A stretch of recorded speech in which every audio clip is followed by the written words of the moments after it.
पर्वतको पैयुँ गाउँपालिकाले विद्युत महसुल नबुझाउने उपभोक्ताहरूको विद्युत सेवा काट्ने निर्णय गरेको छ।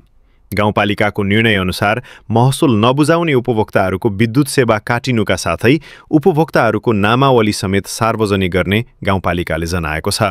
पैयुँ गाउँपालिकाले जारी गरेको सूचनामा विद्युत महसुल सङ्कलन कार्यलाई कडाइका साथ अघि बढाइनेछ र पैयुँ क्षेत्र सामुदायिक ग्रामीण विद्युतीकरणबाट विद्युत सेवा उपभोग गरिरहेका उपभोक्ताहरूलाई यही पौष 30 गतेभित्र अनिवार्य रूपमा विद्युत महसुल बुझाउन आग्रह गरिएको छ।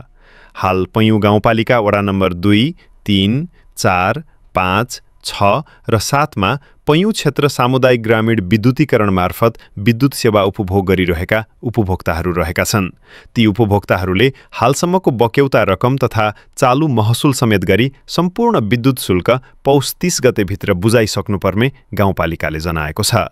तोकिएको समयसीमाभित्र विद्युत महसुल नबुझाउने उपभोक्ताहरूको नामावली सार्वजनिक गरिने र त्यस्ता उपभोक्ताहरूलाई विद्युत सेवाबाट वञ्चित गरिने चेतावनी समेत दिइएको छ।